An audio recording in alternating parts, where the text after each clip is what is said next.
수술자료 수집 사업.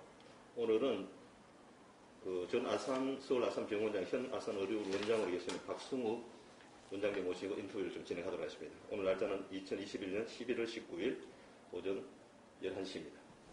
일단 이게 정리편이어서 구술자, 면담자, 우리 창업자 이렇게 용어를 좀 정리하도록 하겠습니다. 네. 예. 먼저 우리 구술자의 개인 생애를 여쭤보도록 하겠습니다. 생년월일과 고향을 좀 말씀해 주십시오. 저는 1956년 3월 18일생이고요. 네. 태어나기는 안동에서 태어났습니다. 네. 경상북도 안동. 네. 그럼 학교에는 초중고는 다? 초중고는 다 대구에서 예. 다녔고요. 경북고등학교를 졸업하고 대학은 서울로 왔습니다. 예. 예. 그럼 뭐 학창 생활에 가장 기억에 남는 한 가지만 좀 말씀해 줄 수 있겠습니까? 학창 생활이라면은 뭐 중고등학교 시절도 있을 테고 대학 시절도 있을 텐데. 편하게 본인 생각에 가장 이제 뭐 이건 기억에 남는다. 글쎄요. 저희 의과대학 다닐 때는 뭐 굉장히 바쁘게 지냈다는 기억이 제일 많고요. 고생도 많이 하고. 예, 고생도 많이 했지만은 이제 그 주말을 이용해서 그 무의촌 진료, 예, 주말마다 의과대학. 예, 의과대학 다니면서 그 가톨릭 학생회를 제가 같이 했었는데 거기에서 이제 선배 선생님들 모시고 주말 진료를 다녔던 게 아주 기억에 남는 그런 일이라고 할 수 있고, 방학 되면은 또 그 이제 무의촌, 강원도 뭐 경상북도 이렇게 아주 오지에 가서 선생님들하고 같이 이렇게 무의촌 진료를 했던 기억이 제일 기억에 남습니다. 네. 뭐 의대 다닌다고 다 무의촌 진료 대학 다니고 뭐 그렇게 하는 건 다 그렇게 뭐 다 하지는 않지만 그렇죠. 예, 그렇습니다. 네, 네. 그럼 어릴 때 좀 가정 형편은 좀 어땠습니까? 저희는 뭐 그냥 아주 전형적인 중산층인데요. 저희 아버지가 이제 학교 선생님이셨거든요. 그래서 경상북도에서 여러 중고등학교 선생님 하시고 교장으로 이제 은퇴를 하시고, 그래서 뭐 저희들은 아주 전형적인 그 교육자 집안에 이랬고, 저희 형제들도 교육자가 많고 또 의사도 많고 그렇습니다. 그래도 형제분들은 몇 남 몇 녀예요? 저희 좀 많아요. 이남 육녀입니다. 이남 육녀. 네, 그러시구나. 네. 이남 육녀 몇째? 저는 넷째입니다. 네. 혹시 뭐 이게 의사는 직업이 좀 환경이 좀 제약적이잖아요. 네. 꾸준히 하는 뭐 취미 활동 이런 거 있습니까? 저는 개인적으로는 뭐 산행을 아주 좋아하고요. 그 다음에 시간 나면은 뭐 친구들하고 이제 골프도 간혹 하고, 요즘은 주로 골프보다 산행을 더 좋아합니다. 네, 알겠습니다. 예. 자, 그럼 우리 구술자와 예. 일단 그 아산병원 또는 창업자의 관계에 대해서 좀 한번 여쭤보도록 하겠습니다. 그럼 대학 졸업 후 첫 직장은 여기입니까? 아니면 다른 곳이 있다고 이쪽으로 있습니까? 이제 서울의대를 졸업하고 이제 서울대병원에서 인턴 레지던트를 하고, 그 다음에 이제 육군 군의관을 3년 하고, 그 다음에 서울대병원에서 이제 전임이라는 거, 그 펠로우라고 합니다. 전임 일을 1988년에 했고요. 1988년 때 이제 서울 아산병원, 그 당시에는 이제 서울중앙병원이었습니다만은, 거기에서 이제 의사를 뽑는다는 얘기가 한창 나왔을 때고, 1989년 개원하면서 제가 이쪽으로 같이 조인을 하게 됐습니다. 그때는 뭐 누구 추천이 있었습니까? 그러면 뭐 지원을 했는 그렇게? 그 당시에 이제 이 서울중앙병원의 이종구 교수님이라고 아주 카나다에서 심장학을 하시고, 그 다음에 한국에 제자를 많이 두신 그런 분이 이제 서울 아산병원으로 오시게 됐는데, 그분이 저를 이제 지목을 하셔가지고, 뭐 추천을 하신 셈이죠. 그래서 여기 와서 인터뷰를 하고, 그렇게 오게 됐습니다. 그럼 이제 서울대에 전임을 계시다가 이제 옮겨오셨는데, 네. 좀 초창기 때 이 병원 분위기 좀 어떠했습니까? 그때는 뭐 처음에 병원에 올 때 사실 그 당시에는 이제 이문호 교수님이라고 서울대병원 교수 하시다가 은퇴하시고 여기 처음 의료원장으로 오셨거든요. 그분하고 이제 1988년에 여기서 면접을 봤는데, 그 당시만 하더라도 여기 풍납동에 서울중앙병원 건물 하나만 서 있었고, 주변에 전부 밭이고 뭐 이랬습니다. 그래서 처음에 면접하러 오면서는 야, 이 참 황량한 분위기다 뭐 이런 생각도 했었는데, 지금 생각하면은 뭐 굉장히 많이 바뀐 거죠. 예. 근데 처음 개원하면서 이렇게 이제 주 시니어 선생님들이 이제 한국에 있는 유명 대학에서 오신 분들도 있었고, 또 외국, 특히 미국, 캐나다 이쪽에서 오신 분들이 제법 있었고요.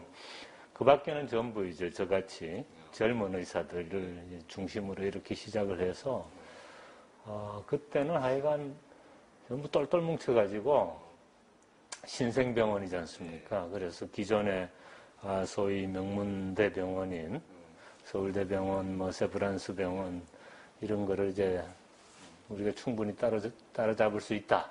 뭐 이런 그런 정신으로 굉장히 뭐 열심히 했던 것 같습니다. 예. 아니 그럼 이제 어떻든 서울대병원에서 이제 전입을 이제 마치고 그 당시 좀 쉽지 않잖아요, 사실은. 근데 예. 그걸 이제 포기하고 또 신생병원 오기는 또 쉽지 않았을 것 같은데. 아닙니다. 전임의 과정을 수련을 마치고 예. 1년간 수련을 마치고 이제 여기로 이쪽으로. 온 거죠. 뭐. 혹시 나중에 또 질문하겠습니다만 지금 당시 같이 근무했던 분 중에서 좀 가장 기억에 남는 분은 어떤 분이죠? 아까 말씀드렸습니다만 이제 이종구 선생님. 이종구 선생님은 뭐 워낙에 유명하시잖아요. 예, 예. 뭐 나중에 또 김지미 씨하고 예, 예. 결혼해가지고 또 많이 알려지기도 하고 그런 분인데, 그 선진의학을 우리나라에 이제 들여오시고 예. 후배들 교육하고 하는데 굉장히 열정적이셨어요. 그래서 제가 이제 서울대병원에서 인턴 레지던트를 하고 펠로를 했습니다만은 그쪽에서 배웠던 거하고 또 다른 차원에서 굉장히 이 임상의학을 이렇게 열심히 가르쳐 주신 그런 분이었고, 그래서 제가 굉장히 인상 깊게 받았고, 그 다음에 이제 동료로 있었던 박승정 교수.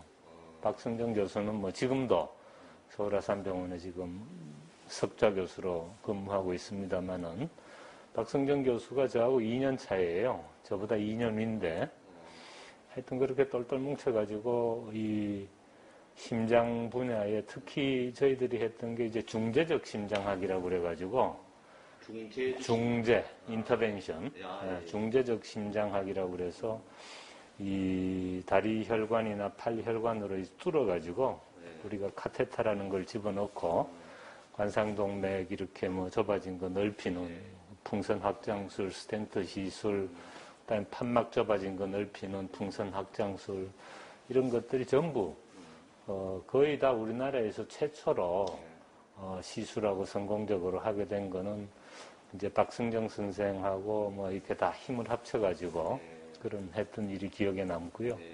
그 심장 분야는 그렇고, 그 다음에 내과 과장으로 내과 과장으로 부임하신 홍창기 선생님이 계십니다.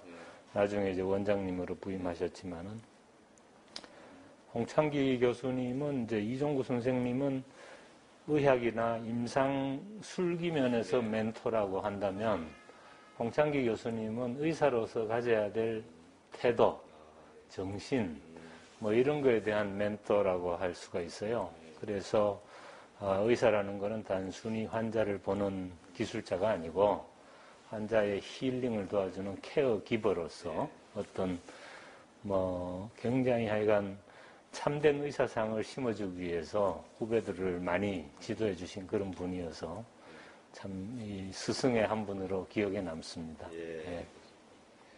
혹시 이제 그러면 서울대 주문의를 하시다가 이제 좀 옮기면서 혹시 어떤 뭐 목표나 꿈 같은 건 좀 있었습니까?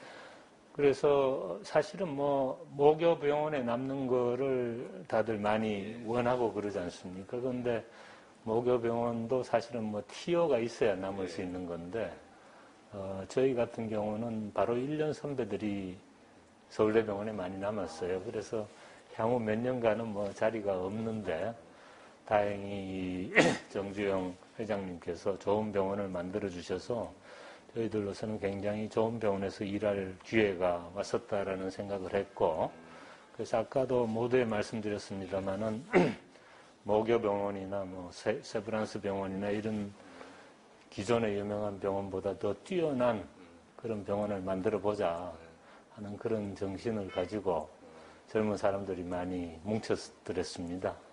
근데 이 병원 의사분들 좀 이게 개성들이 다 강하잖아요, 사실. 네. 그리고 하나가 돼가지고 뭔가 하기는 좀 쉽지 않을 것 같은데, 초창기 분위기는 좀 그런 식으로 단합이 잘 된 분위기였다는 거죠. 네, 아주 단합이 잘 됐었습니다. 그 왜 그렇다고 생각하는 그런 힘이 된 거죠? 글쎄, 이제 뭐 신생병원이니까 한번 없던 데서 이제 무에서 유를 한번 같이 창조해보자 하는 이 공통의 어떤 비전이라는 게 있었기 때문에 가능했고, 또 그 당시에는 사실은 뭐 저녁 9시까지 새벽 6시 반에 시작해서 밤 9시까지 이 일을 하고요, 병원에서. 9시쯤 넘어가면은 같이 술 마시러 다녔습니다. 그래가지고 거의 뭐 밤 11시 넘어까지 술 마시고 집에 들어갔다가 다음날 새벽에 기어 나오고 뭐 이 일을 계속 하다 보니까 그 팀워크가 굉장히 잘 이루어진 부분이 있었죠. 그래서 인간적으로도 서로 굉장히 가깝게 했기 때문에 아마 그런 여러 가지 뭐 가능했던 갈등이라든지 이런 걸 이겨낼 수 있지 않았겠나 그렇게 생각합니다. 네. 우리 부사께서는 처음 생길 때 병원이 서울중앙병원이고 또 그 이후에 또 서울 아산병원으로 이제 다녔잖아요. 그렇죠. 아산병원으로 병원명을 바꾸게 된 이유 같은 거를 아신다고 말씀해 주세요. 그게 이제 홍창기 원장님 때였거든요. 예. 네, 그래서 서울중앙병원이라 하면은 이제 언뜻 들으면은 뭐 서울에 있는 중앙병원이다 이렇게 해서 뭐 큰 병원이다 하는 그런 생각은 들지만 사실은 서울 아산재단의 서울중앙병원이거든요. 또 그런데 그거를 길게 얘기하기는 항상 어렵지 않습니까? 그렇다면은 이제 아산 정신을 담은 어떤 새로운 네임이 필요하지 않겠나 해가지고 그래서 이제 여러 뭐 이름을 후보로 올려놨다가 결국은 그래도 아산 정신을 살리는 서울 아산병원이 좋겠다. 이렇게 해가지고 그때 이후로 지방에 있는 병원들도 전부 아산으로. 그럼요. 정읍아산병원, 뭐 보성아산병원, 보령아산병원 등등 다 이제 그렇게 됐죠. 그래서 그 여러 어려운 산하에 뭐 8개 병원이 있습니다만은 그 중에 가장 형님 되는 그런 병원이 이제 서울 아산병원이 된 거죠. 지금 이제 우리 원장이라는 자리가 그런 총괄하는 거잖아요. 그렇습니다. 네. 그러면 우리 창업자가 이 병원을 그 당시로는 뭐 상담 격지잖아요. 그렇죠. 이런 것이 병원을 세운 이유는 무엇이라고 생각하십니까? 그러니까 뭐 우리 아산께서는 늘 그 건강을 지키지 못해서 그게 또 경제적인 어려움으로 이렇게 악순환을 거치니까 우리나라 중에서 특히 의료 혜택을 잘 받지 못하는 오지에 이제 병원을 지어서 그분들에게 건강한 삶을 주는 게 그 사람들이 경제적으로도 그렇고 사회적으로도 성장할 수 있는 계기가 되겠다는 정신을 아주 강하게 가지셨거든요. 그래서 그 당시에 아주 오지인 정읍이라든지 보성, 보령, 영덕, 그 당시에 이제 인제 뭐 등등 해서 이렇게 병원을 지으셨고요. 그 병원을 지어서 이제 환자들에게 치료를 하다 보니까 아주 어려운 질환, 뭐 아주 복잡한 치료가 필요한 이런 환자들이 있지 않습니까? 이런 환자들을 케어해줄 중앙에 병원이 하나 있어야 되겠다. 그래서 이제 서울중앙병원을 만들게 됐습니다. 제일 늦게 생긴 거다, 그죠? 그렇습니다. 1989년에 생겼습니다. 그래서 사실은 제일 먼저 생긴 게 정읍아산이거든요. 1978년도에 처음 생기고 그로부터 약 10여 년 후에 서울 아산병원이 이제 생기게 된 배경은 지역병원에서 치료하다가 이제 어려운 환자들을 제대로 할 수 있고 그 다음에 또 우리나라 의료 수준을 끌어올리고 그 다음에 후배들을 잘 키울 수 있는 훌륭한 교육기관을 만들어야 되겠다 해서 이제 서울 아산병원이 생기게 된 셈입니다. 근데 이제 그 당시 생길 때는 뭐 이게 상담 격지고 의료 수요도 좀 많고 뭐 교통이 발달하지 않았기 때문에 네. 뭐 그리 괜찮지만 지금은 이제 워낙 이제 주변 환경 맞아요. 네. 지금 바로 총괄하고 계시니까 네. 그런 부분에서는 이 우리 지방 병원들이 생존하기 힘들지 않은가요, 지금? 뭐 사실 그렇습니다. 그래서 지역 병원 중에서는 지금 제일 큰 병원은 강릉아산병원인데 강릉아산병원은 뭐 지금 거의 이 상급 종합병원이기 때문에 그 강릉 지역뿐만 아니고 영동 지역의 강원도 뭐 의료 중심병원으로서 이 역할을 하기 때문에 이제는 아주 훌륭한 병원으로 성장을 했고요. 나머지 지역 병원들은 굉장히 어렵습니다. 사실은 예를 들어서 정읍병원만 생각하더라도 정읍병원이 초창기에 한 400 몇십 병상이었거든요. 근데 인근에 도로도 발달하고 주변의 대학병원들이 아주 접근성이 좋아지니까 40분에서 1시간이면은 갈 수 있는 대학병원이 3개가 있어요. 전남대병원, 조선대병원, 원광대병원, 아니 3개가, 전북대병원까지 4개가 있네, 대학병원이.